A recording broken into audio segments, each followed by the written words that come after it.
My grandson called me in the middle of the night. "Grandma, I'm at the police station. My stepfather kicked me out, and now he's saying I assaulted him." And they believed him. When I arrived at the station, the officer on duty froze and, stammering, said, "I'm sorry. I didn't know." The shrill ring of my phone jarred me from sleep at 1:47 a.m. In the disorienting moment between dreams and wakefulness, my first thought was that it must be an emergency. At my age, late-night calls rarely bring good news. "Hello?" My voice was rough with sleep as I fumbled to turn on the bedside lamp. "Grandma?" The voice on the other end was tight with fear, immediately recognizable as my 16-year-old grandson. "Tyler?" I sat up straight, instantly alert. "What's wrong?" "I'm at the police station in Portland." His words tumbled out, strained and desperate. "Robert kicked me out of the house, and now he's telling the police I attacked him. They're treating me like I'm some kind of criminal. Mom's at work, and I didn't know who else to call." The mention of Robert, my former daughter-in-law's new boyfriend of barely 4 months, sent a wave of cold dread through me. I'd never met the man, but Tyler's reluctant comments over the past few weeks had painted a picture of someone who used his position as a municipal guard to throw his weight around. "Which police station?" I asked, already swinging my legs over the side of the bed, my mind shifting into the focused clarity I'd developed during 30 years on the federal bench. "Tell me exactly what happened." "The Central Precinct on Middle Street," he replied. "Robert and I got into an argument after Mom left for her night shift. He found me talking to you on the phone earlier and completely lost it. Said I wasn't allowed to contact you without his permission." My jaw tightened at this. Tyler had been calling me regularly since my son Michael died 7 years ago. Those calls had become our ritual, our way of maintaining the connection that death had threatened to sever. "He grabbed my phone," Tyler continued, his voice cracking slightly. "When he saw I'd been recording some of the stuff he's been saying to me, he went ballistic, started throwing my things outside, told me to get out. When I said I had nowhere to go, he tried to physically push me out the door. I just pulled away from him, and he tripped and hit the door frame. And now he's claiming assault," I concluded, hearing the familiar pattern. I'd seen this scenario play out in my courtroom too many times to count. Someone with authority manufacturing charges against a more vulnerable person. "His police buddies showed up and didn't even listen to me," Tyler said bitterly. "They just took his word for everything." "I'm coming right now," I told him, already pulling clothes from my dresser. "It'll take me about 2 hours to drive up. Don't say anything else to anyone until I get there. If they try to question you, politely tell them you're waiting for your grandmother." "Okay," he whispered, sounding younger than his 16 years. "Please hurry, Grandma." As I hung up, the practiced calm I'd maintained for Tyler's benefit gave way to a cold anger. In the 7 years since Michael's death, I'd done everything possible to support Jennifer in raising my grandson. I'd never interfered in her relationships, even when I had reservations. But this was crossing a line I couldn't ignore. The drive from Boston to Portland normally took just under 2 hours, but at that hour with empty highways, I made it in 1 hour and 40 minutes. The familiar weight of responsibility settled over me as I drove, memories of my years as Judge Margaret Sullivan providing a framework for what needed to be done. I'd spent 3 decades ensuring that power wasn't abused in my courtroom. I wouldn't stand by while it was abused against my grandson.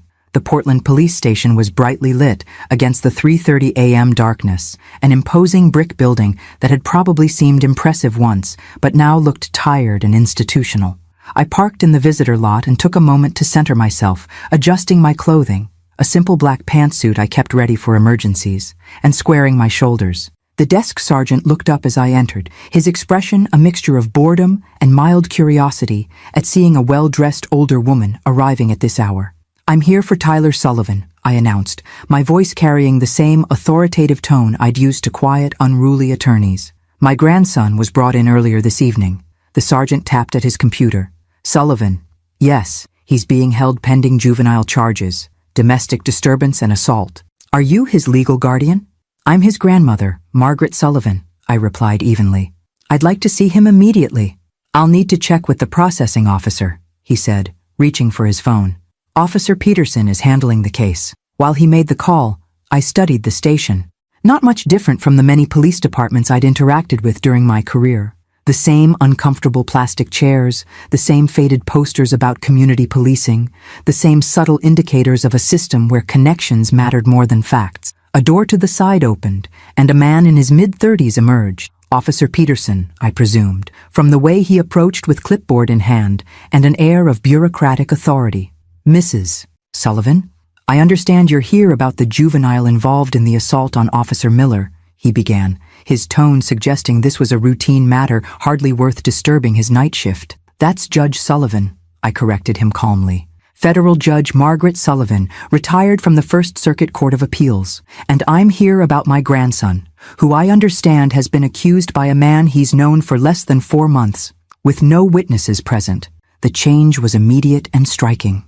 Officer Peterson's posture stiffened, his eyes widened slightly, and his grip on the clipboard tightened enough to whiten his knuckles. Recognition flashed across his face, the kind that comes when a name from legal textbooks or departmental warnings suddenly materializes in human form. I'm sorry. I didn't know, he stammered, his previous confidence evaporating. The paperwork didn't indicate any connection to... Officer Miller didn't mention that the juvenile was related to...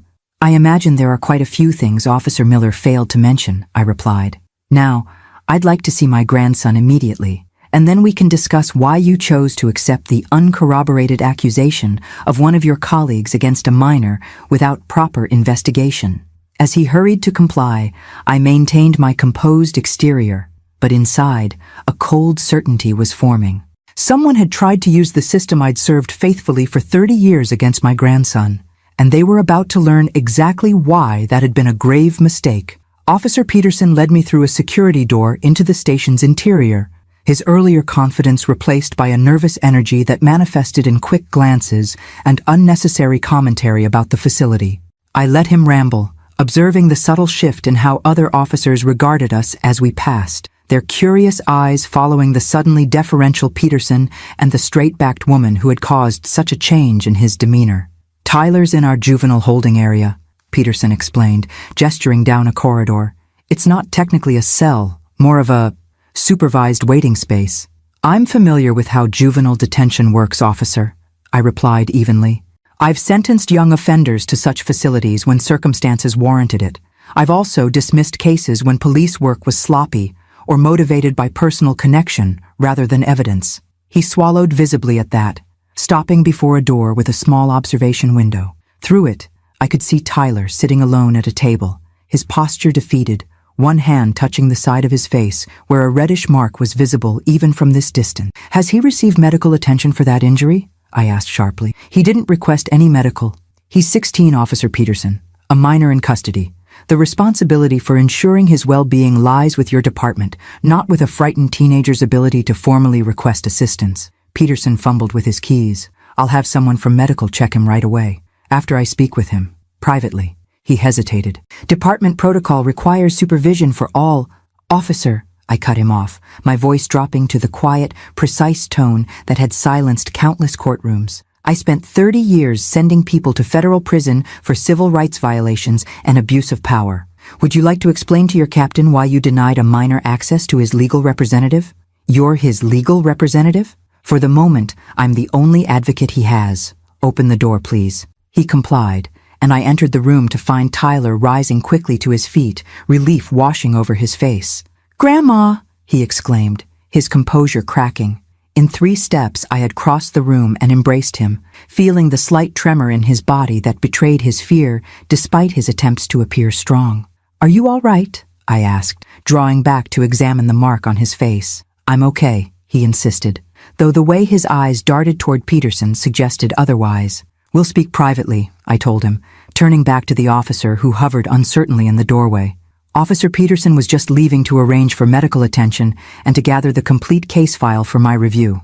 Once the door closed behind the reluctant officer, Tyler's shoulders slumped. "I didn't do what they're saying, Grandma. I swear." "I know," I assured him, guiding him back to sit down. "Now tell me everything from the beginning. Don't leave anything out." Tyler's account flowed more freely now that we were alone. He described how Jennifer had been working night shifts 3 times a week since they'd moved in with Robert, leaving the 2 of them alone in the house. Robert, he explained, had been increasingly controlling, establishing rules that seemed designed to isolate Tyler from his friends and family back in Boston. "He's been reading my texts," Tyler continued, monitoring who I talked to. Last week he told Mom that my calls with you were excessive and that I was too dependent on my grandmother. Mom just said we should try to make things work with him. My heart ached for both of them. Tyler, caught in an impossible situation, and Jennifer, so desperate for stability after Michael's death that she couldn't see the control tactics for what they were. Tonight, he found me on the phone with you and just lost it, Tyler explained. Said I was undermining his authority in his own house. When he grabbed for my phone, I pulled back, and he saw I'd been recording some of the stuff he's been saying. The recordings, I said, suddenly alert to their importance. Where is your phone now? Robert has it. When his police friends showed up, he told them it was evidence of me planning to attack him. They just took his word for everything. Before I could respond, the door opened and a middle-aged woman in medical scrubs entered, followed by Peterson. This is Janet from medical, Peterson announced, nervously shifting his weight. And, Captain Reynolds just arrived. She'd like to speak with you, Judge Sullivan. That surprised me. The precinct captain coming in at nearly 4 a.m. was unusual and suggested that word of my presence had traveled quickly. Tyler needs medical attention first, I stated firmly.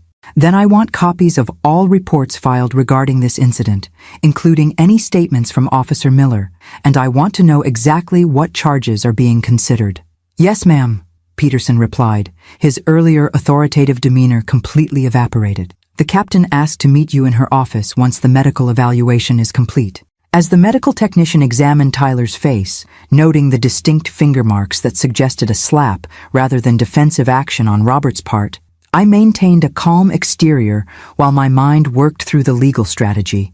My priority was getting Tyler released into my custody, but I had no intention of letting Robert's false accusations go unchallenged. 20 minutes later, with Tyler's injury documented and photographed, I followed Peterson to Captain Reynolds' office. I remembered to walk slowly, maintaining my dignified pace rather than hurrying as my concern for Tyler urged me to do. Perception mattered in these situations, and I needed to project the same unflappable authority that had served me well on the bench. Captain Diane Reynolds stood as we entered, extending her hand. Judge Sullivan, I apologize for meeting under these circumstances. Her grip was firm, her gaze direct. I recognized in her the no-nonsense demeanor of someone who had earned her position through competence rather than connections. I appreciate you coming in at this hour, Captain, I responded, though I'm concerned about why my grandson is being held based on an unsubstantiated accusation. Reynolds gestured for me to sit, then dismissed Peterson with a nod. When the door closed behind him, her professional facade softened slightly. I know who you are, Judge Sullivan. Your reputation for fairness and integrity is well established. That's why I came in personally when I heard you were here. She paused, choosing her words carefully. Officer Miller is relatively new to our department. Transferred from a smaller municipality last year, this incident raises some concerns I've been monitoring. Such as, I prompted, such as a pattern of domestic calls that seem to escalate when he's involved, and a tendency to call on personal connections within the department rather than following protocol. She met my eyes directly. Had I known the juvenile involved was your grandson, I would have supervised this case more closely from the beginning. Because he's related to me? I challenged. Or because every juvenile deserves that level of care? A hint of respect flickered in her eyes. Point taken, Your Honor. Now let's discuss how we move forward from here. First, I began, maintaining the measured tone that had served me well through decades on the bench. I want to see the statement Officer Miller filed against my grandson. Then, I want to know what evidence, if any, supports his claim of assault beyond his own testimony. Captain Reynolds nodded, opening a thin file folder on her desk. Officer Miller's statement claims that Tyler became verbally abusive when confronted about breaking house rules, then physically assaulted him when asked to leave the premises for the night to cool down. He states that Tyler pushed him against a door frame, resulting in minor injuries. And what evidence corroborates this version of events? Reynolds' pause was telling. Officer Peterson didn't document any visible injuries on Miller. The responding officer's initial report mentions Miller's claim of being pushed, but notes no observable physical evidence. So we have an adult officer of the law claiming assault by a 16-year-old boy, with no witnesses, no documented injuries, and no evidence beyond his word, I summarized. Meanwhile, my grandson has visible marks on his face consistent with being slapped, which your own medical staff has now documented. Yes, that's an accurate assessment, Reynolds acknowledged. And did the responding officers ask why a minor was being put out of his home in the middle of the night? Or why his mother wasn't present? Or whether there was any history of conflict between Miller and my grandson? Reynolds closed the folder with a sigh. No, they did not. They responded to a call from a fellow officer and processed the situation accordingly. You mean they showed professional courtesy to one of their own at the expense of a child's rights? I corrected, allowing a hint of the indignation I felt to color my voice. That appears to be the case, Reynolds admitted. She leaned forward, lowering her voice slightly. Judge Sullivan, I inherited a department with some entrenched cultural issues. What happened tonight is a symptom of a larger problem I've been working to address. Under different circumstances, I might have sympathized with her position. Reforming institutional culture was difficult work. I'd faced similar challenges during my early years on the bench, but tonight, with Tyler sitting alone in a holding room, my focus remained singular. I appreciate your candor, Captain, but my immediate concern is my grandson. I want him released into my custody immediately, and I want Officer Miller's so-called evidence, Tyler's phone, secured properly. I have reason to believe it contains recordings that will directly contradict Miller's statement. Reynolds raised an eyebrow. Recordings? Tyler has been documenting Miller's behavior over the past weeks, as any reasonable person might when they feel threatened in their own home. Miller discovered these recordings tonight, which precipitated his aggressive response. The captain tapped her pen thoughtfully against the desk. That would explain why Miller was so insistent on maintaining possession of the phone as evidence. He claimed it contained threats from Tyler. I think we both know what that phone actually contains, Captain, I replied, holding her gaze steadily. After a moment's consideration, Reynolds reached for her desk phone. Peterson, she said when the officer answered, I need you to retrieve the cell phone collected as evidence in the Sullivan case. Bring it directly to my office and prepare release paperwork for the juvenile. She hung up, then turned back to me. Judge Sullivan, I'm releasing Tyler into your custody pending further investigation. However, I should note that this situation is complicated by guardianship issues. His mother is his legal guardian, not you. I'm aware of the legal technicalities, I replied. But given that Jennifer is currently working a hospital night shift and her home is potentially unsafe due to Miller's presence, I believe even the most cursory application of the best interests of the child standard would support temporary placement with me. I agree, but we'll need to contact his mother. Of course, I'll call her myself once Tyler is safely with me. Peterson arrived with Tyler's phone in an evidence bag, placing it on the captain's desk with a nervousness that suggested he was fully aware of the potential trouble brewing. The phone is locked, he reported, avoiding my gaze. Tyler can unlock it, I stated, under proper supervision to maintain chain of custody. Reynolds nodded. Have the juvenile brought here. When Tyler entered minutes later, his eyes darted anxiously between the adults before settling on me. I gave him a reassuring nod. Tyler, Reynolds began, her tone deliberately gentle. We need to access the contents of your phone as part of our investigation. Can you unlock it for us? He glanced at me again, and I nodded once more. It's all right. We need to verify your account of what happened. Tyler took the phone from its evidence bag and entered his passcode. The recordings are in a password-protected app, he explained, his voice steadier now. I started keeping them after the second week we lived there, when Robert threw my backpack across the room because I was late coming home from school. He navigated to an innocuous-looking calculator app, entered another code, and suddenly the interface changed to reveal a list of audio files, each labeled with dates and brief descriptions. This is tonight, Tyler said, selecting the most recent file. The recording began with mundane household sounds, then captured a door opening forcefully. Who are you talking to? Robert's voice, sharp with suspicion. Just Grandma, Tyler's voice replied, sounding deliberately casual. Give me that phone. What have I told you about calling her without permission? The aggression in Robert's tone was unmistakable. You can't just take my phone? Tyler's protest was cut short by a sound that could only be interpreted as a slap, followed by a sharp intake of breath. In my house, you follow my rules. Your grandmother isn't your parent. I am. Well, look at this. Recording apps? You've been spying on me? The confrontation escalated, with Robert's threats becoming increasingly explicit. ordering Tyler to leave, threatening to teach him respect, and finally the sounds of a physical altercation where Robert could clearly be heard saying, "I'm going to make you regret this, you little," before a thud and curse suggested he had fallen. "You assaulted an officer," Robert's voice continued, now cold with calculation. "Let's see how your precious grandmother helps you when you're in juvenile detention. My guys will be here in 5 minutes."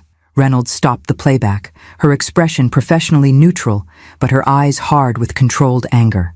"I think we've heard enough to establish that Officer Miller's statement contradicts objective evidence." "Indeed," I agreed, placing a hand on Tyler's shoulder. "Captain, I believe we've established sufficient cause for Tyler's immediate release into my custody, as well as serious concerns about Officer Miller's truthfulness in an official report." Reynolds nodded, turning to Peterson, who stood pale-faced by the door. "Process the juvenile's release immediately, then contact Internal Affairs and have them meet me here at 8 a.m. As Peterson escorted Tyler out to complete the release paperwork, Reynolds regarded me with a mixture of respect and wariness. "You know this isn't over, Judge Sullivan. Miller won't take this lying down, especially once he realizes the phone is in our possession." "I'm counting on it," I replied, feeling the familiar clarity of purpose that had guided my judicial career. "Some lessons about accountability are long overdue." "First," I began, maintaining the measured tone that had served me well through decades on the bench, "I want to see the statement Officer Miller filed against my grandson. Then I want to know what evidence, if any, supports his claim of assault beyond his own testimony." Captain Reynolds nodded, opening a thin file folder on her desk. "Officer Miller's statement claims that Tyler became verbally abusive when confronted about breaking house rules, then physically assaulted him when asked to leave the premises for the night to cool down. He states that Tyler pushed him against a door frame, resulting in minor injuries. And what evidence corroborates this version of events?" Reynolds' pause was telling. Officer Peterson didn't document any visible injuries on Miller. The responding officer's initial report mentions Miller's claim of being pushed, but notes no observable physical evidence. So we have an adult officer of the law claiming assault by a 16-year-old boy, with no witnesses, no documented injuries, and no evidence beyond his word, I summarized. "Meanwhile, my grandson has visible marks on his face consistent with being slapped, which your own medical staff has now documented." "Yes, that's an accurate assessment," Reynolds acknowledged. "And did the responding officers ask why a minor was being put out of his home in the middle of the night, or why his mother wasn't present, or whether there was any history of conflict between Miller and my grandson?" Reynolds closed the folder with a sigh. "No, they did not. They responded to a call from a fellow officer and processed the situation accordingly." "You mean they showed professional courtesy to one of their own at the expense of a child's rights?" I corrected, allowing a hint of the indignation I felt to color my voice. "That appears to be the case," Reynolds admitted. She leaned forward, lowering her voice slightly. "Judge Sullivan, I inherited a department with some entrenched cultural issues. What happened tonight is a symptom of a larger problem I've been working to address. Under different circumstances, I might have sympathized with her position. Reforming institutional culture was difficult work. I'd faced similar challenges during my early years on the bench. But tonight, with Tyler sitting alone in a holding room, my focus remained singular. I appreciate your candor, Captain, but my immediate concern is my grandson. I want him released into my custody immediately, and I want Officer Miller's so-called evidence, Tyler's phone, secured properly. I have reason to believe it contains recordings that will directly contradict Miller's statement." Reynolds raised an eyebrow. "Recordings? Tyler has been documenting Miller's behavior over the past weeks, as any reasonable person might when they feel threatened in their own home. Miller discovered these recordings tonight, which precipitated his aggressive response." The captain tapped her pen thoughtfully against the desk. "That would explain why Miller was so insistent on maintaining possession of the phone as evidence. He claimed it contained threats from Tyler. I think we both know what that phone actually contains, Captain," I replied, holding her gaze steadily. After a moment's consideration, Reynolds reached for her desk phone. "Peterson," she said when the officer answered, "I need you to retrieve the cell phone collected as evidence in the Sullivan case. Bring it directly to my office, and prepare release paperwork for the juvenile." She hung up, then turned back to me. "Judge Sullivan, I'm releasing Tyler into your custody pending further investigation. However, I should note that this situation is complicated by guardianship issues. His mother is his legal guardian, not you. I'm aware of the legal technicalities, I replied. But given that Jennifer is currently working a hospital night shift, and her home is potentially unsafe due to Miller's presence, I believe even the most cursory application of the best interests of the child standard would support temporary placement with me. I agree, but we'll need to contact his mother. Of course, I'll call her myself once Tyler is safely with me. Peterson arrived with Tyler's phone in an evidence bag, placing it on the captain's desk with a nervousness that suggested he was fully aware of the potential trouble brewing. The phone is locked, he reported, avoiding my gaze. Tyler can unlock it, I stated, under proper supervision to maintain chain of custody. Reynolds nodded. Have the juvenile brought here. When Tyler entered minutes later, his eyes darted anxiously between the adults before settling on me. I gave him a reassuring nod. Tyler, Reynolds began, her tone deliberately gentle. We need to access the contents of your phone as part of our investigation. Can you unlock it for us? He glanced at me again, and I nodded once more. It's all right. We need to verify your account of what happened. Tyler took the phone from its evidence bag and entered his passcode. The recordings are in a password-protected app, he explained, his voice steadier now. I started keeping them after the second week we lived there, when Robert threw my backpack across the room because I was late coming home from school. He navigated to an innocuous-looking calculator app, entered another code, and suddenly the interface changed to reveal a list of audio files, each labeled with dates and brief descriptions. This is tonight, Tyler said, selecting the most recent file. The recording began with mundane household sounds, then captured a door opening forcefully. Who are you talking to? Robert's voice, sharp with suspicion. Just Grandma, Tyler's voice replied, sounding deliberately casual. Give me that phone. What have I told you about calling her without permission? The aggression in Robert's tone was unmistakable. You can't just take my phone? Tyler's protest was cut short by a sound that could only be interpreted as a slap, followed by a sharp intake of breath. In my house, you follow my rules. Your grandmother isn't your parent. I am. Well, look at this. Recording apps? You've been spying on me? The confrontation escalated, with Robert's threats becoming increasingly explicit, ordering Tyler to leave, threatening to teach him respect, and finally the sounds of a physical altercation where Robert could clearly be heard saying, "I'm going to make you regret this, you little," before a thud and curse suggested he had fallen. You assaulted an officer, Robert's voice continued, now cold with calculation. Let's see how your precious grandmother helps you when you're in juvenile detention. My guys will be here in 5 minutes. Reynolds stopped the playback, her expression professionally neutral, but her eyes hard with controlled anger. I think we've heard enough to establish that Officer Miller's statement contradicts objective evidence. Indeed, I agreed, placing a hand on Tyler's shoulder. Captain, I believe we've established sufficient cause for Tyler's immediate release into my custody, as well as serious concerns about Officer Miller's truthfulness in an official report. Reynolds nodded, turning to Peterson, who stood pale-faced by the door. Process the juvenile's release immediately, then contact Internal Affairs and have them meet me here at 8 a.m. As Peterson escorted Tyler out to complete the release paperwork, Reynolds regarded me with a mixture of respect and wariness. You know this isn't over, Judge Sullivan. Miller won't take this lying down, especially once he realizes the phone is in our possession. I'm counting on it, I replied, feeling the familiar clarity of purpose that had guided my judicial career. Some lessons about accountability are long overdue. Dawn was breaking as Tyler and I left the police station, casting long shadows across the parking lot. He walked beside me in silence, his shoulders hunched slightly in the too-thin jacket he'd been wearing when Robert forced him out of the house. The April morning carried a chill that went beyond temperature, a reminder that winter hadn't fully released its grip on coastal Maine. We should call your mother, I said once we were settled in my car, the engine running to warm the interior. Her shift must be ending soon. Tyler stared out the window, his profile so reminiscent of Michael at that age that my heart constricted momentarily. She'll be mad, he said quietly. She always takes his side. She deserves to know where you are, I replied, keeping my tone neutral despite the anger I felt toward Jennifer for allowing the situation to develop. And she needs to hear what happened from us before she hears Robert's version. Tyler nodded reluctantly, and I dialed Jennifer's cell phone. The call went to voicemail, not surprising given hospital protocols about personal calls during shifts. Jennifer, it's Margaret. Tyler is with me in Portland. There was an incident with Robert last night that resulted in Tyler being taken to the police station. He's fine, and I'm taking him back to Boston with me for the time being. Please call me as soon as you get this message. I ended the call, then glanced at Tyler. Are you hungry? We could stop for breakfast on the way back to Boston. I just want to go home, he said, then clarified. Your home, I mean. The distinction wasn't lost on me.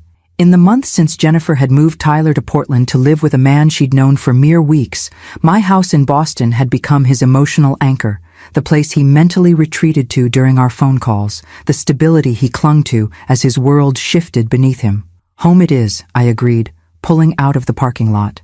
We can pick up something on the way. We were halfway to the interstate when my phone rang. Jennifer's name flashed on the car's display. Margaret, what's going on? Why is Tyler with you? Her voice carried the strained edge of someone trying to contain panic. I switched to speaker so Tyler could hear. There was an incident last night, Jennifer. Robert ordered Tyler to leave the house, then called the police claiming Tyler had assaulted him. I drove up as soon as Tyler called me from the station. That can't be right, Jennifer protested. Robert wouldn't. He's a police officer, for God's sake. Mom, Tyler interjected. He slapped me across the face when he caught me talking to Grandma. It's all recorded on my phone. What? Tyler, are you making things up again? Robert told me you've been exaggerating things to get attention. Jennifer, I cut in sharply, there are recorded statements and documented physical evidence supporting Tyler's account. The police captain is launching an internal investigation based on what she heard. A brief silence followed. Then Jennifer's voice returned, smaller now. I just got off a 12-hour shift.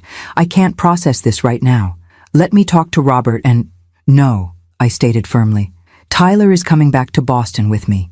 He has visible marks on his face from being slapped, and Robert is on record threatening to use his position to punish Tyler through the legal system. This isn't a situation where you talk to Robert and smooth things over. You can't just take my son, Margaret. Jennifer's voice rose with a hint of hysteria. You don't have the right... What I have, I interrupted, maintaining the calm authority that had served me for decades, is a moral obligation to protect my grandson from an abusive situation. Tyler is 16, old enough for the courts to consider his preference regarding where he lives. If you want to pursue this legally, I'll be happy to present the evidence we've gathered to a family court judge. The implicit threat hung between us. We both knew what would happen if this went before a judge, especially with Tyler's recordings, the documented physical abuse, and my standing in the legal community. I need to see him, Jennifer said finally, her voice cracking, to make sure he's okay. You're welcome to come to Boston, I replied. My door is always open to you, Jennifer. It has been since Michael died, but I won't bring Tyler back to Portland while Robert remains in that house. After we disconnected, Tyler stared out the window for several miles before speaking again. She won't leave him, will she?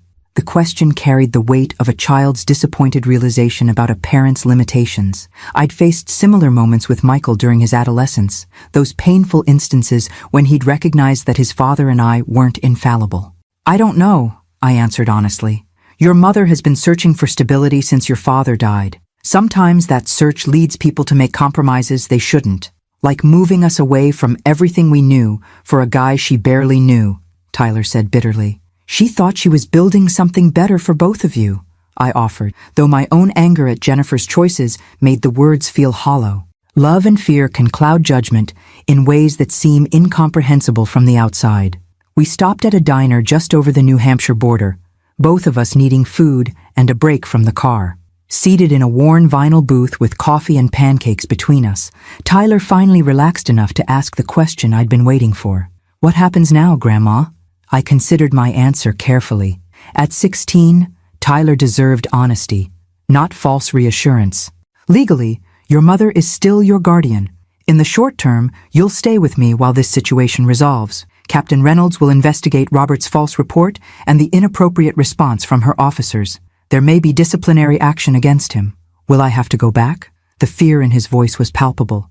Not if you don't want to, I assured him. There are legal mechanisms to modify custody arrangements, especially in cases involving documented abuse. And as I reminded your mother, at your age, the court gives significant weight to your preferences. Tyler nodded, absorbing this information with the serious consideration that had always marked his character. Like his father, He tended to process difficult emotions internally before responding. "I should call Aunt Catherine," he said finally. "She'll be worried when she hears about this." I smiled slightly at the mention of my daughter. Catherine's academic position in Toronto kept her physically distant, but she maintained a close relationship with Tyler through weekly video calls and summer visits. "That's thoughtful of you. We'll call her when we get home." As we continued our journey south, I found my thoughts turning toward practical matters. I would need to contact my attorney to discuss custody options. Tyler's school records would need to be transferred if he stayed in Boston long-term.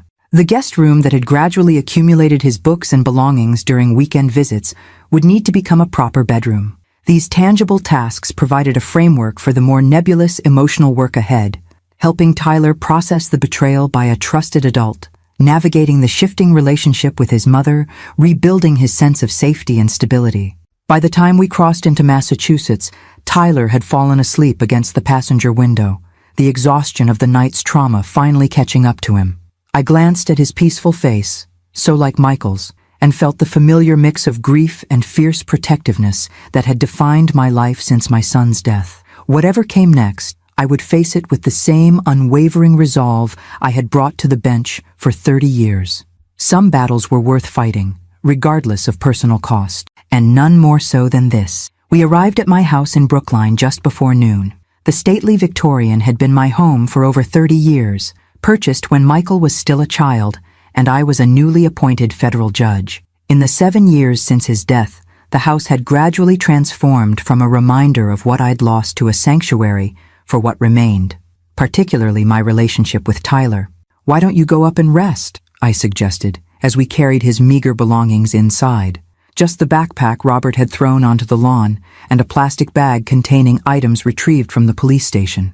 "I need to make some calls, and you've had a long night." Tyler nodded, fatigue evident in the shadows beneath his eyes. "Can we talk about school later? I don't want to fall behind." The question was so characteristic of him, conscientious even in crisis, that I felt a surge of pride mingled with sorrow. Of course, nothing needs to be decided immediately. Once Tyler had disappeared upstairs, I settled in my home office and began the process of documenting everything while the details remained fresh. Decades on the bench had taught me the crucial importance of contemporaneous records, especially in cases where power dynamics might later skew perceptions. I had just finished typing my detailed account of the night's events when my phone rang. Catherine's name flashed on the screen. "Mom, what's going on?" My daughter's voice carried the familiar mix of academic precision and underlying concern. "I just got the strangest call from Jennifer. Something about you taking Tyler to Boston without permission?" "That's not quite accurate," I replied, unsurprised that Jennifer had reached out to Catherine. Tyler was forcibly removed from Jennifer's home by her boyfriend, falsely accused of assault, and taken to a police station.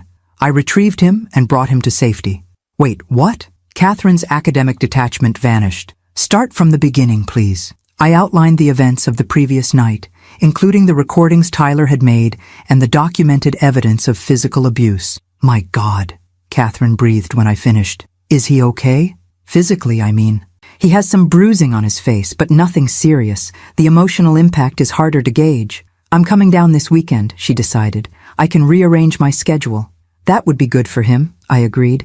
"He mentioned calling you himself once he's rested." After finishing with Catherine, I made the call I'd been planning since leaving Portland, to Richard Harmon, a family court attorney I'd known for 20 years. Richard had appeared before me numerous times during my judicial career, and while I'd found him occasionally overzealous in his advocacy, his dedication to his clients had always been beyond reproach. "Judge Sullivan," he greeted me warmly after his secretary put the call through. "This is an unexpected pleasure." "I'm afraid it's not a social call, Richard," I replied. "I need advice regarding a custody situation involving my grandson." His tone shifted immediately to professional focus as I outlined the circumstances. When I mentioned the recordings and the police involvement, he made a thoughtful humming sound. "The documentation you've described provides strong grounds for an emergency custody petition," he said, "particularly given your standing and the fact that the minor has expressed a preference to reside with you." "I want to be clear," I told him. "My goal isn't to permanently separate Tyler from his mother. Jennifer has been a good parent overall, despite some poor decisions recently." "Understood. We can frame this as temporary custody pending family counseling and resolution of the domestic situation," He paused. Have you spoken with Jennifer since returning to Boston? Briefly, when we were leaving Portland. She was just finishing a night shift and wasn't in a state to discuss matters rationally. She'll likely contact you again once she's spoken with her boyfriend. Be careful about those conversations, Margaret. Anything you say could potentially be used in custody proceedings. I'm well aware of how statements can be misrepresented in legal proceedings, Richard. I reminded him dryly. I spent 30 years evaluating such testimony. He chuckled. Of course. Force of habit to warn clients. I'll draft the emergency custody petition today, but we won't file until you give the word. It's sometimes better to have the document ready while pursuing less adversarial approaches first. After ending the call, I checked on Tyler and found him asleep, still fully clothed atop the covers of the bed in the room that had gradually become his over years of weekend visits. I gently removed his shoes and pulled a blanket over him, remembering countless similar moments from his childhood, the physical gestures of care that remained constant, even as children grew and circumstances changed. Downstairs again, I was preparing lunch when the doorbell rang. Through the stained glass panels flanking the front door, I recognized Jennifer's slight figure. I took a steadying breath before opening the door.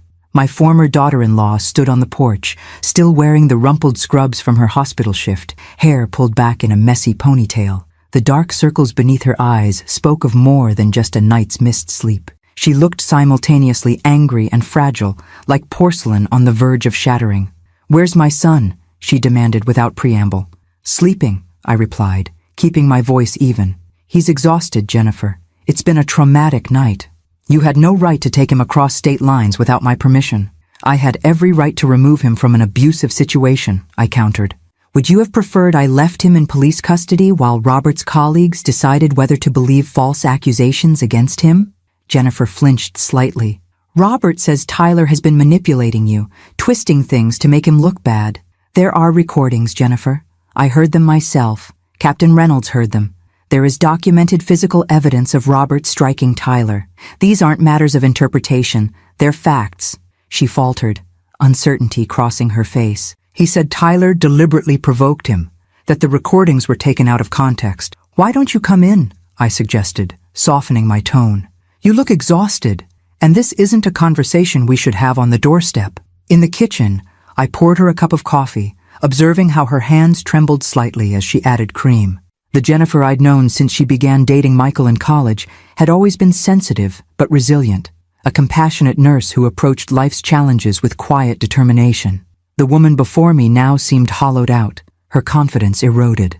"Robert called me after you left the station," she said, staring into her cup. "He said Tyler had been disrespectful, that he asked him to leave just to cool down for a few hours. He never mentioned hitting him.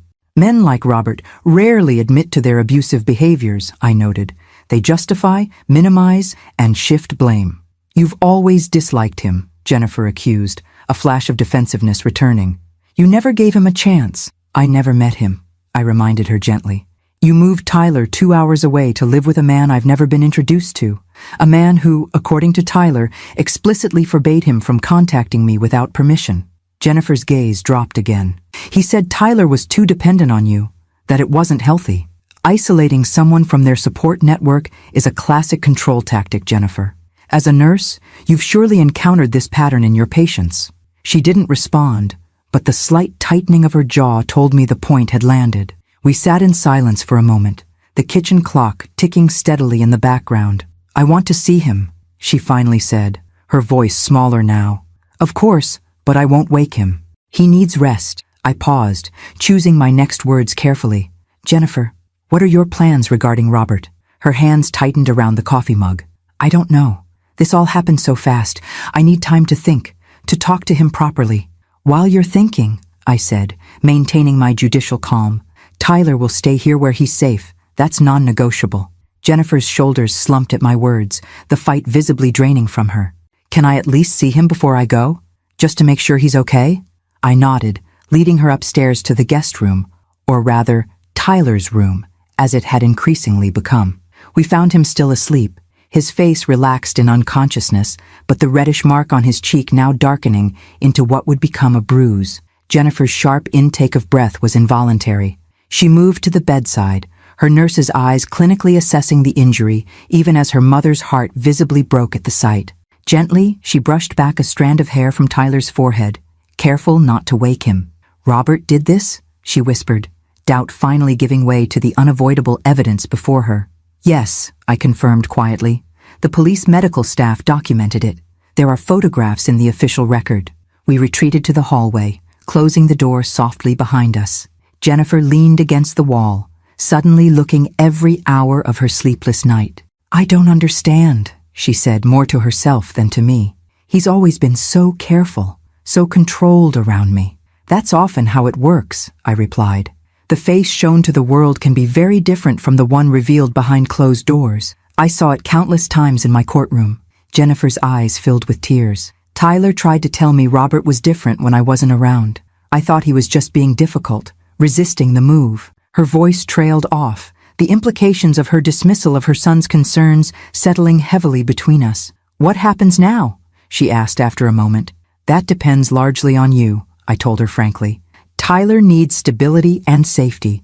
He can stay with me as long as necessary.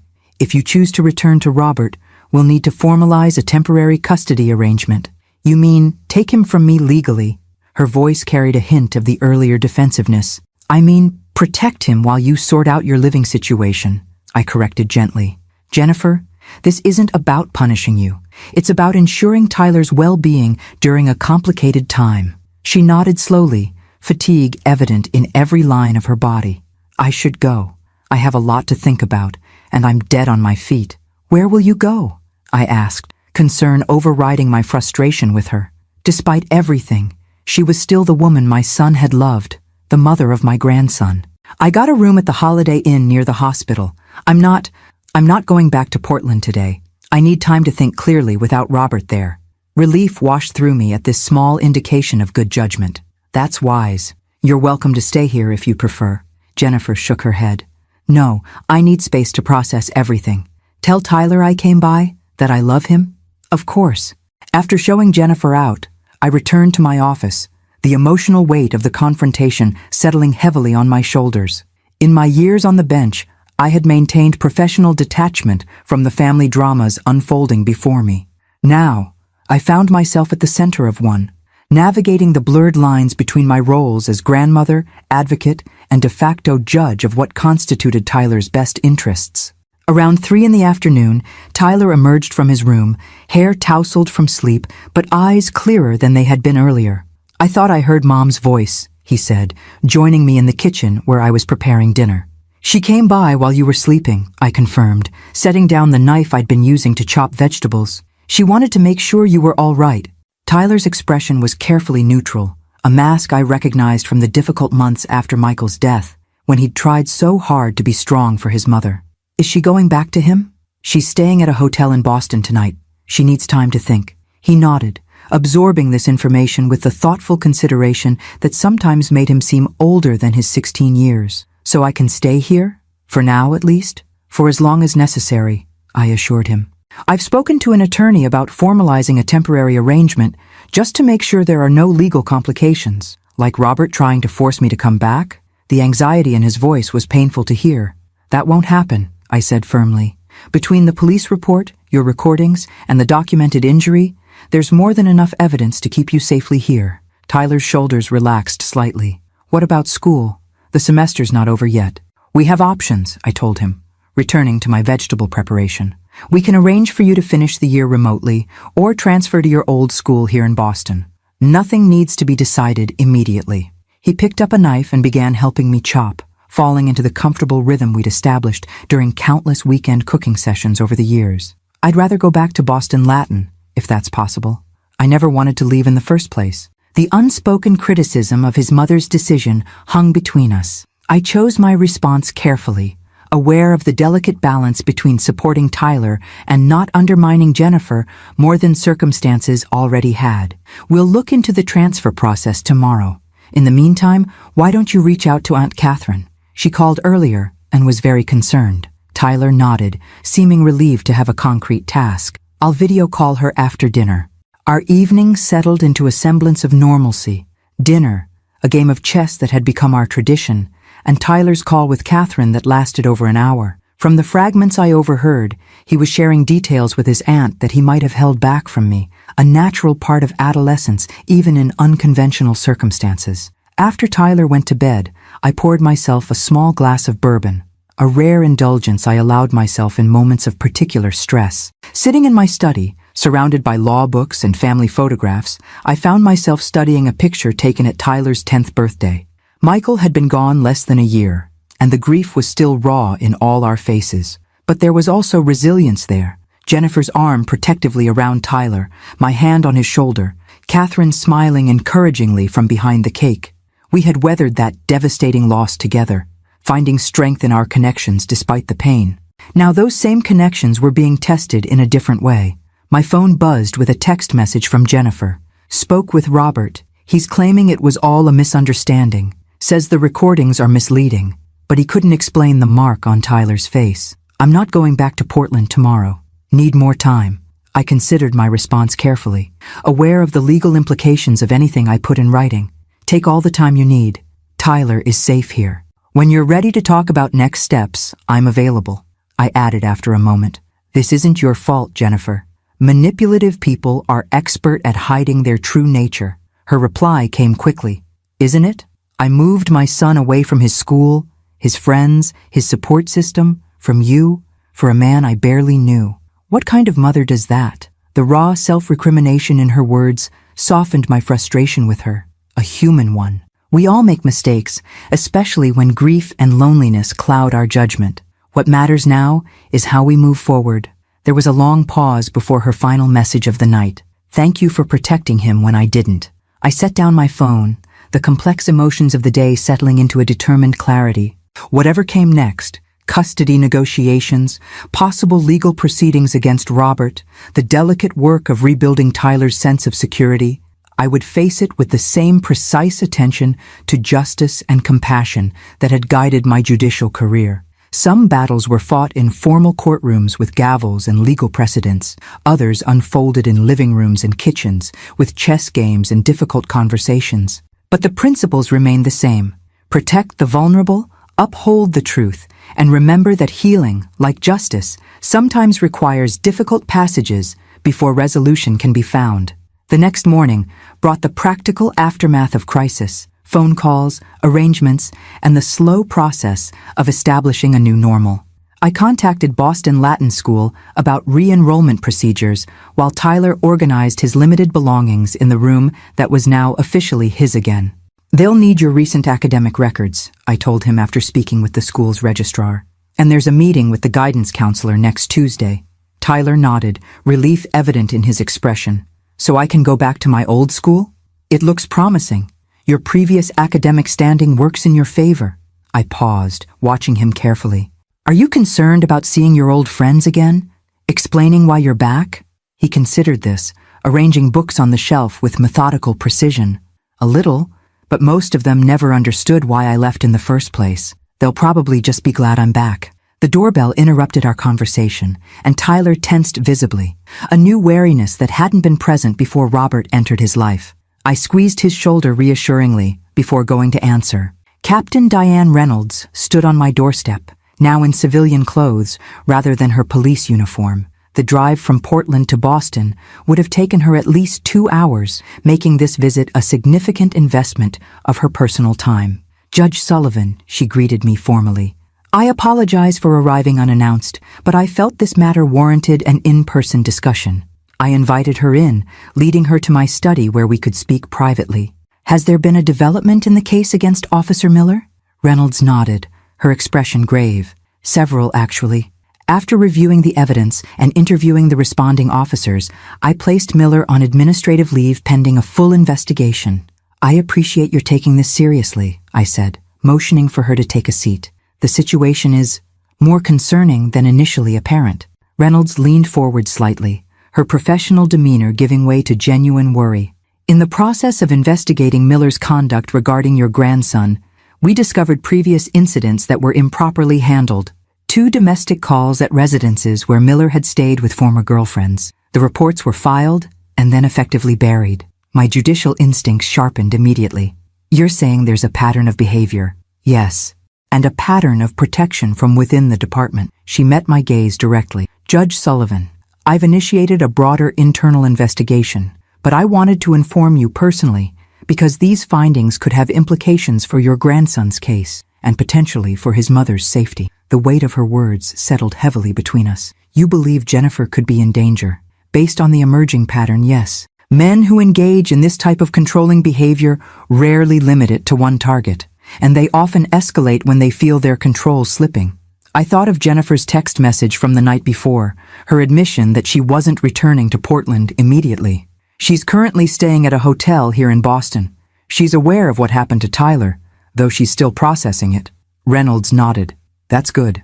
I would strongly encourage her to maintain distance from Miller while our investigation proceeds. She hesitated, then added, There's something else you should know. Miller has made statements to colleagues suggesting he plans to contest your custody of Tyler. He's characterizing the situation as a manipulative teenager turning his grandmother against his stepfather. He's not Tyler's stepfather, I pointed out, an edge creeping into my voice. And any custody challenge would need to come from Jennifer, not him.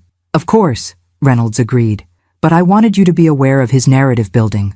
In my experience, men like Miller don't relinquish control easily. After Reynolds departed, promising to keep me updated on the investigation, I found Tyler in the kitchen making sandwiches for lunch. That was the police captain from Portland, I explained, helping him gather plates. She came to update me on the investigation into Robert. Tyler's hands stilled momentarily. Is he going to get in trouble? Really in trouble, I mean? It appears so. They've placed him on administrative leave and are investigating other incidents from his past. He absorbed this information with visible relief. So they believe me.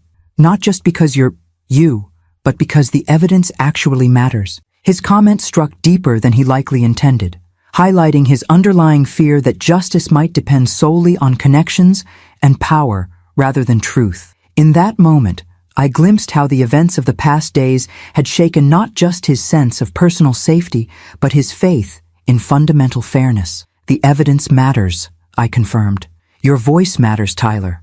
What happened to you was wrong, and there are still people in the system who recognize that and act accordingly. His slight nod acknowledged my words, but I could see the cynicism that had taken root, a premature disillusionment that pained me to witness in someone so young. Our afternoon was interrupted by another unexpected visitor, Jennifer, looking marginally more rested than the day before, but still carrying the haunted expression of someone whose foundations had crumbled beneath her. Tyler's greeting was cautious, a careful hug that revealed both his lingering love for his mother and his new wariness. I gave them space, retreating to the kitchen while they spoke in the living room, their voices occasionally rising enough for fragments to reach me.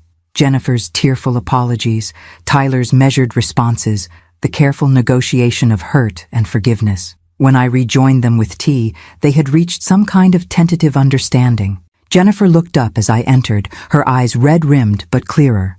I've told Tyler I'm not going back to Portland, she said, her voice steadier than it had been yesterday. I've called the hospital to request a transfer to a Boston facility. It might take some time to arrange, but I'm not going back to that house. Relief washed through me, though I kept my expression neutral. That sounds like a wise decision. You're welcome to stay here while you make arrangements. Jennifer shook her head. I appreciate that, Margaret, but I think some separate space would be healthier for now. I've extended my hotel stay for another week while I look for an apartment. What about Robert? Tyler asked, the question direct in the way only adolescents can manage. He won't just let you leave. I'm not asking permission, Jennifer replied, a hint of her former determination emerging. I've already called a moving company to pack my personal belongings, and Captain Reynolds called me this morning to warn me about other incidents in Robert's past. She turned to me, a silent acknowledgement passing between us, the recognition that Robert represented a danger neither of us had fully appreciated until now. I'd like Tyler to stay with you for the time being, she continued, until I'm settled and he's re-enrolled in school here, if you're willing. Of course, I assured her, careful to keep any hint of "I told you so" from my tone. We'll need to formalize the arrangement for school enrollment purposes, but that can be handled with a simple temporary guardianship form. Tyler, who had been watching this exchange intently, visibly relaxed at the absence of conflict between his mother and me. For perhaps the first time since Michael's death, we were presenting a truly united front in prioritizing his well-being. After Jennifer left, promising to return the next day to help Tyler inventory what possessions needed to be retrieved from Portland, I found myself reflecting on the rapid reconfiguration of our family dynamics. In the space of 48 hours, the delicate balance we had maintained for years had shifted fundamentally. Jennifer acknowledging her missteps, Tyler asserting his needs more directly, and me stepping into a more active role in decisions affecting his future. "Do you think she'll really stay away from him?" Tyler asked that evening as we prepared dinner together. The question cut to the heart of his lingering uncertainty, not about his own safety with me, but about his mother's ability to maintain her newfound resolve. "I believe she wants to," I answered carefully. "And now that she knows the full situation, she has more strength to do so. But leaving a controlling relationship is rarely a single decision. It's a process." Tyler nodded, his expression thoughtful as he continued chopping vegetables. "That's why I need to stay with you for now, to give her space to figure it out without worrying about me." "Partly," I agreed, "but also because you deserve stability and safety while all this gets sorted out." "Grandma," he said after a moment, his voice taking on the slightly hesitant quality that usually preceded a difficult question, "do you think Dad would be disappointed about how everything turned out after he died?" The question pierced my practiced composure, touching the grief we both carried. I set down my knife, turning to face him fully. "Your father would be immensely proud of you, Tyler. Your resilience, your courage in standing up for yourself, your compassion toward your mother despite everything. These are all qualities Michael valued deeply." Tyler's eyes glistened slightly, but he nodded, accepting this assessment from the person who had perhaps known Michael best. We returned to our cooking, the comfortable rhythm of shared work providing its own form of healing as we continued navigating the aftermath of broken trust and the tentative beginnings of reconstruction. 2 weeks after Robert's unwelcome appearance at my house, we gathered at Suffolk County Family Court for the hearing that would formalize Tyler's custody arrangement. The temporary guardianship papers had served their immediate purpose, but Richard Harmon had advised pursuing a more comprehensive legal framework, given Robert's continued attempts to insert himself into the situation. "The judge needs to understand the full context," Richard explained as we waited in the courthouse corridor, his briefcase balanced on his knee as he reviewed documents one final time. "The restraining order against Miller helps, but establishing a clear custody arrangement with Jennifer's explicit consent provides another layer of protection." Tyler sat between Jennifer and me on the wooden bench, unusually formal in the button-down shirt and khakis I'd helped him select that morning. At 16, he was technically old enough for the judge to consider his preferences, but still young enough to be visibly intimidated by the institutional solemnity of the courthouse. "Will I have to speak?" he asked, straightening his collar for perhaps the 5th time. "The judge may ask you some questions," Richard confirmed, "but they'll be straightforward, about your preferences, your experiences. Just answer honestly." Jennifer reached over to squeeze Tyler's hand. The past weeks had brought a noticeable change in her, a gradual reclaiming of the confidence and clarity that had characterized her before Michael's death. Her successful interview at Massachusetts General had resulted in a job offer, and she'd secured a small apartment near the hospital, beginning the process of rebuilding her life independent of Robert's influence. "Remember," she told Tyler softly, "this isn't about choosing between me and Grandma. It's about creating an arrangement that works for all of us while I get established again." The agreement we'd reached, with Richard's guidance, proposed joint legal custody with primary physical placement with me until the end of the school year, transitioning to a more balanced arrangement once Jennifer was fully settled. The plan acknowledged both Tyler's need for stability and the importance of maintaining his relationship with his mother during this transition. "Sullivan custody matter," called the court officer from the doorway, Judge Watkins presiding. We filed into the courtroom, the familiar environment simultaneously comforting and strange to me from this new perspective. For 30 years, I had been the figure behind the bench, the one weighing evidence and making determinations that affected families' lives. Now I sat at the petitioner's table, my role entirely different, yet guided by the same fundamental principle that had defined my judicial career, the pursuit of an outcome that served the best interests of those most vulnerable. Judge Eleanor Watkins entered briskly, her reputation for efficiency and child-centered decisions making her an ideal jurist for our case. She acknowledged me with a slight nod, a professional courtesy between current and former judges before calling the proceeding to order. "I've reviewed the petition and supporting documentation," she began, scanning the papers before her. "This appears to be a consensual custody arrangement between grandmother and mother, with the minor residing primarily with the grandmother until the end of the current school year. Is that an accurate summary, Counselor?" Richard confirmed the arrangement, explaining the circumstances that had necessitated Tyler's return to Boston and Jennifer's concurrent relocation. "And Ms. Davis?" Judge Watkins turned her attention to Jennifer. "You're in agreement with this arrangement? This is voluntary on your part?" "Yes, Your Honor," Jennifer replied, her voice steady despite her evident nervousness. "I believe it's in Tyler's best interest to maintain his current living arrangement while I establish myself in a new job and apartment.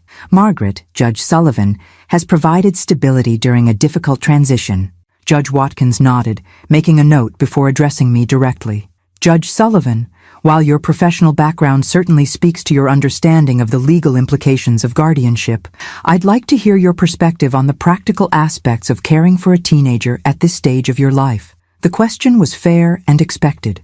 At 65, I was at an age when many grandparents might hesitate to take on primary caregiving responsibilities for an adolescent. "Tyler has been a regular presence in my home since his father's death 7 years ago," I explained. "Weekend visits, school vacations, summer stays. We've established routines and expectations that make this transition natural rather than disruptive. My schedule as a retired judge allows me considerable flexibility for his activities and needs." Judge Watkins then turned her attention to Tyler, her demeanor softening slightly. "Mr. Sullivan, you're 16, which means the court gives significant weight to your preferences in custody matters. Can you tell me, in your own words, what arrangement you believe is in your best interest at this time?" Tyler sat straighter, his nervousness evident but controlled. "I'd like to continue living with my grandmother while finishing the school year at Boston Latin. I want to spend time with my mom, too, especially now that she's back in Boston. The arrangement they've worked out seems fair to everyone. And you feel safe and supported in both homes?" "Yes," Tyler confirmed without hesitation.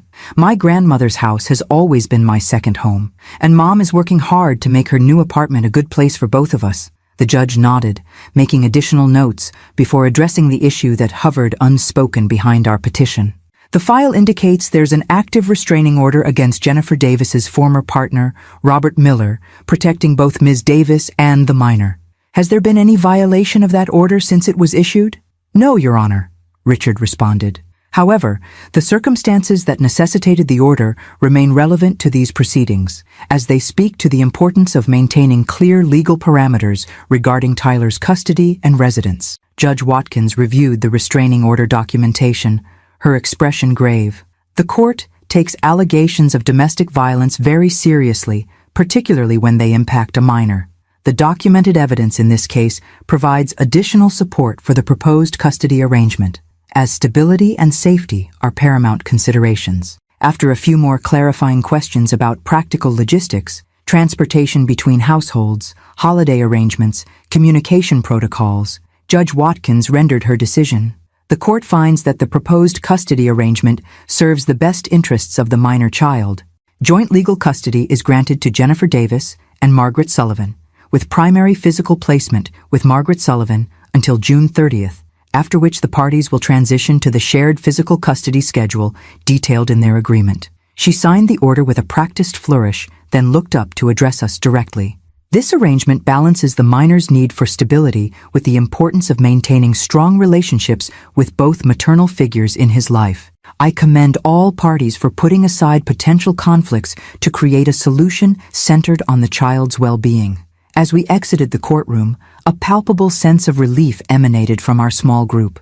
The legal formalization of our arrangement provided not just practical clarity, but emotional security, a framework that acknowledged the reality of our situation while creating space for healing and growth. "That went well," Richard commented as we gathered in the corridor.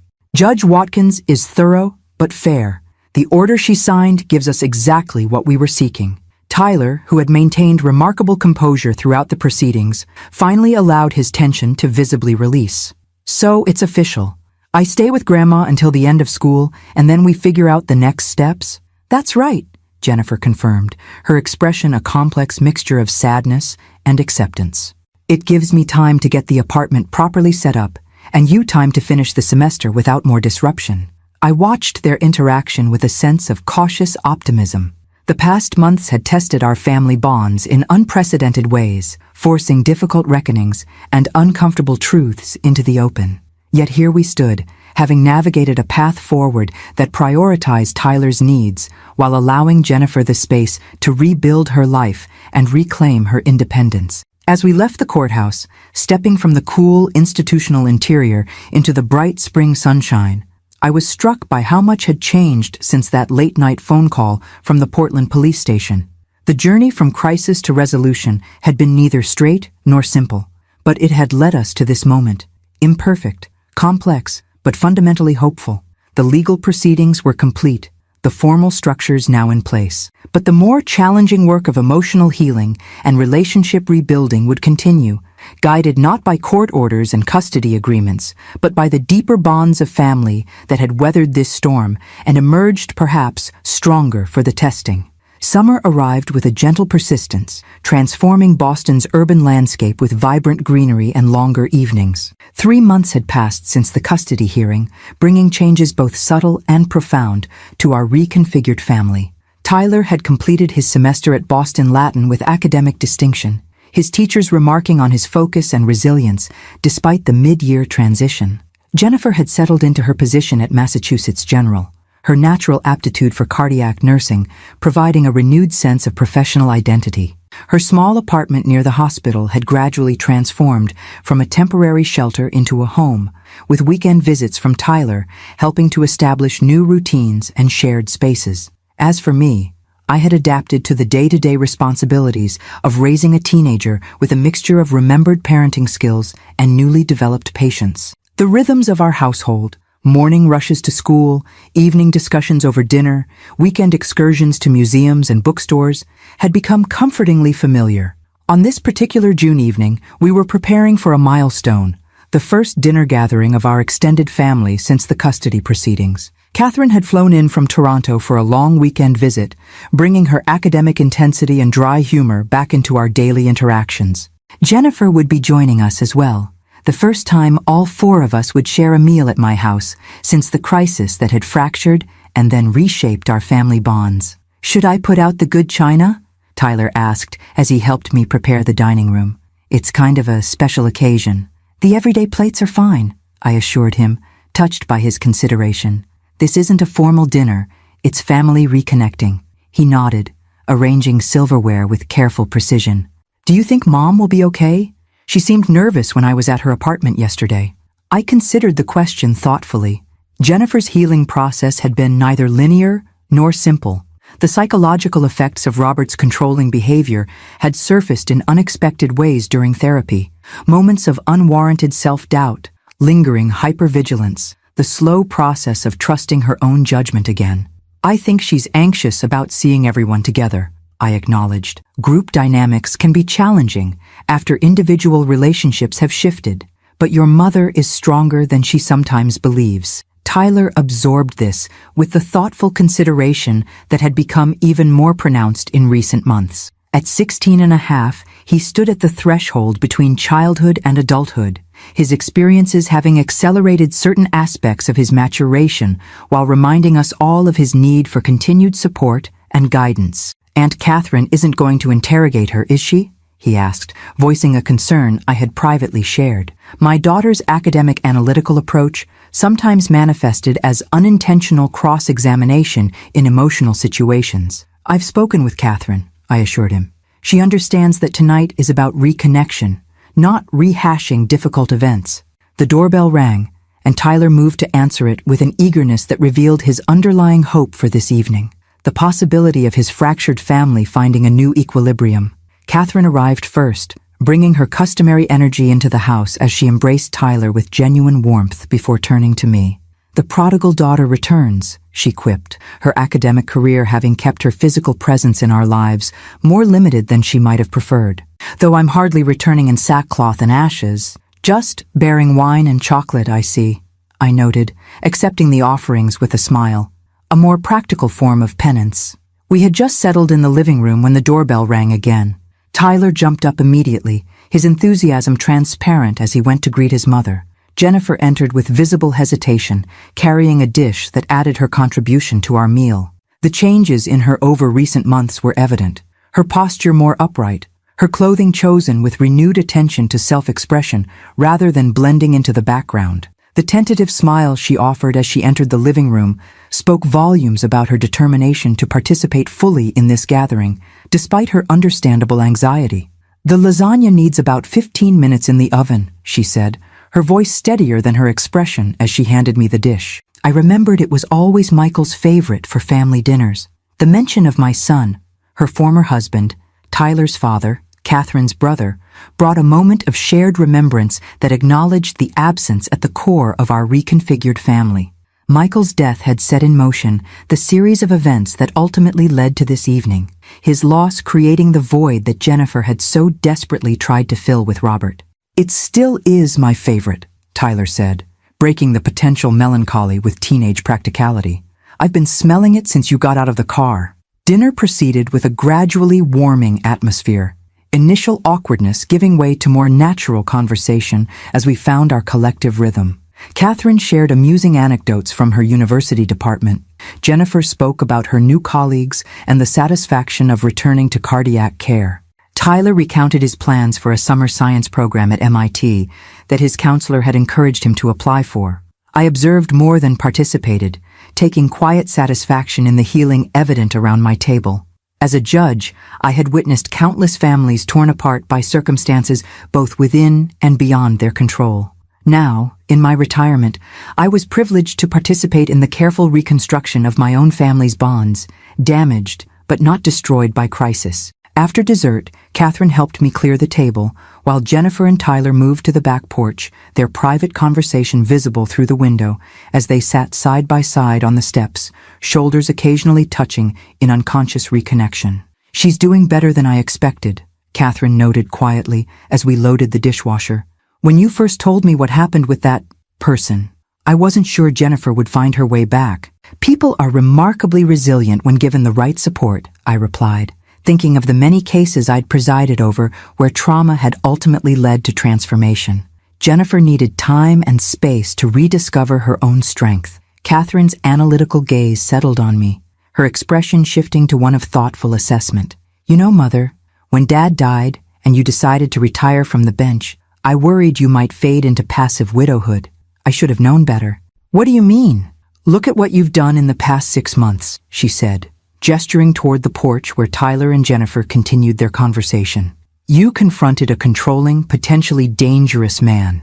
You navigated the legal system from the petitioner's side after decades on the bench. You've essentially become the parent of a teenager again at 65. That's not exactly a quiet retirement. I hadn't considered my actions in that light, having responded to circumstances out of necessity rather than conscious choice. I did what was needed. Anyone would have done the same." Catherine's eyebrow raised in familiar skepticism. "No, Mother, they wouldn't have.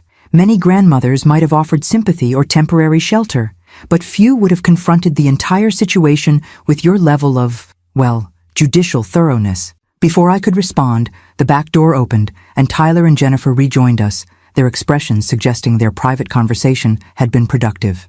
"Mom's coming to my MIT program presentation next month," Tyler announced with evident satisfaction. "And we're going to try that new hiking trail in the Blue Hills this weekend, if you want to join us, Grandma." "I'd like that," I replied, noting the small but significant shift in their interaction, the careful rebuilding of trust and connection that had begun in these past months. Later that evening, after Jennifer and Catherine had departed and Tyler had retreated to his room, I sat in my study reflecting on the evening's success. On my desk lay the latest update from Captain Reynolds. Robert had resigned from the police department rather than face termination following the completion of the internal investigation. The restraining order remained in effect, and according to Reynolds' sources, he had moved to New Hampshire, putting physical distance between himself and the family he had tried to control. The immediate danger had passed, but its impact remained. In Tyler's occasional hypervigilance, in Jennifer's ongoing therapy sessions, in the new arrangements that governed our family interactions. Yet alongside these lingering effects were signs of growth and renewal that might never have emerged without the catalyst of crisis. My judicial career had taught me that justice rarely manifested as neat resolution. More often, it appeared as a path forward, imperfect but navigable, shaped by truth and compassion rather than fear and control. Our family had found such a path, distinct from the one we would have chosen, but ultimately leading toward healing. As I prepared for bed, my phone lit up with a text from Jennifer. "Thank you for tonight. For everything, really. We're going to be okay, aren't we?" I typed back without hesitation. "Yes, we are. One day at a time." The phrase was simple, but profoundly true. The same wisdom I had offered countless times from the bench now applied to my own family's journey. One day at a time, we would continue building this new configuration of relationships, stronger for having been tested, more authentic for having faced difficult truths. The midnight call that had started this journey had revealed not just a crisis but an opportunity to demonstrate for Tyler the power of standing firm in one's principles, to help Jennifer reclaim her independence, and to remind myself that my judicial identity extended beyond the courtroom into the fundamental values that guided my life. My grandson had called me from a police station, desperate and afraid. What followed had tested all of us. But tonight's dinner had confirmed what I had hoped from the beginning, that family bonds, when grounded in love and respect rather than control and fear, could withstand even the most serious challenges. One day at a time, indeed. Tomorrow would bring its own complexities, but we would face them together, each of us changed by what we had endured. Each of us stronger for having found our way through to the other side. Through to the other.